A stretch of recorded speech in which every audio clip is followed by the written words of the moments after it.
So what was it like for you to kind of take that ride with Stuber? It was the best Uber ride of my life. Boy, those men are funny. Kumail and Dave together, it's like a delectable comedy team. Like it really, they should do a series of these. And maybe not limited to this scenario. Maybe, they do their on-the-road movies, where they're, going some adventure overseas. They're just delicious together.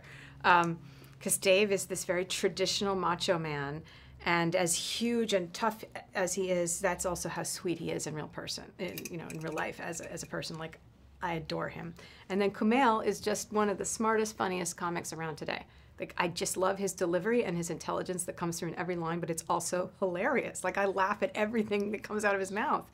And Michael Dowse managed to put together this story that felt so modern. Like, their exchanges are so modern, and they so are a meditation on what it is to be a good guy today and what that means. Does it mean being a caveman, and clubbing the bad guy over the head, or does it mean being sensitive and thoughtful and avoiding confrontation and, drinking microbrews that you brew yourself and, but somehow together they form this dialectic that ultimately makes something more out of both of them. They end up being better for it.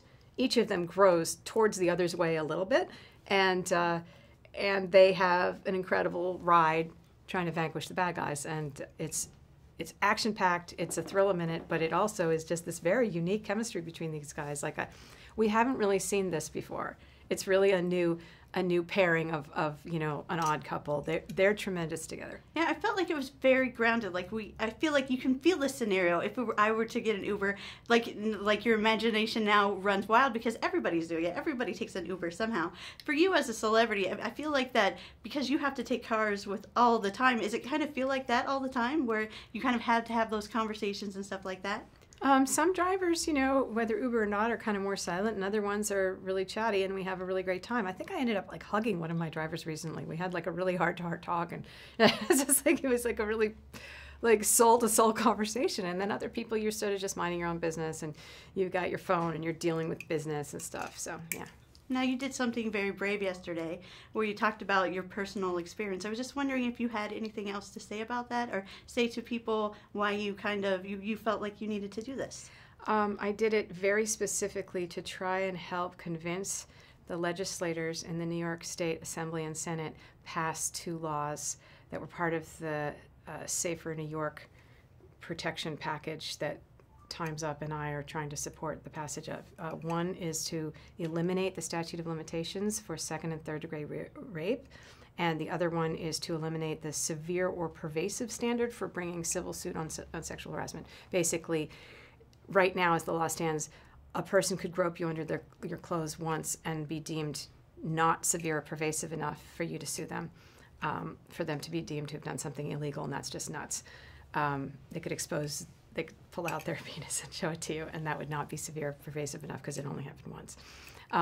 So we're trying to do away with that. But the reason I told my story is because I realized that if I spoke authentically, I have already revealed that I was a sexual assault victim as a teenager and that I was the victim of sexual battery and harassment and retaliation from Harvey Weinstein. But I had never told this 3rd story, and that's the last of my stories. I have no more. But I felt like I had to speak from the perspective of a Rape 2 survivor so that people could understand how very, very difficult it is to come forward. Because up until that day, I had never come forward on that one, ever.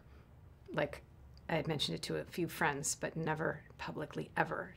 And I had to explain it to a lot of people I loved afterwards on the ride home in the car. So I just wanted lawmakers to understand, on paper you could say, well, 5 years, that's a long time to be able to report something. Not when you're a rape victim. It takes sometimes a whole lifetime to process that, and there's a lot of shame, and I try to explain that feeling of self-blame and shame and wanting to keep it secret and fear. And I think that by being, authentically personal about it, that maybe hopefully it moves some hearts and minds and we get some traction on the bills, because if one rape victim achieves justice because the statute is removed from 5 years, which is one of the lowest time limits in the country. There are 17 states that already have no statute on 2nd and 3. If they can achieve some kind of justice, and if that person can be punished for committing that kind of acquaintance rape that happens that kind of exploitative rape that takes advantage of situations where the person is incapable of giving consent or blows past consent, then we start to change the culture that says that that's okay. You know, this sort of frat house rape that happens, which basically includes roofying people and getting them to the point where they can't be capable of saying yes or no, that falls under those kinds of rapes. And if we start having real criminal penalties for those people and really going after those people, even if it's after 5 years, even if it's a longer amount of time, you start to make people think that that's not okay to do anymore, and we give people justice. Thank you for helping me with this. Thank you.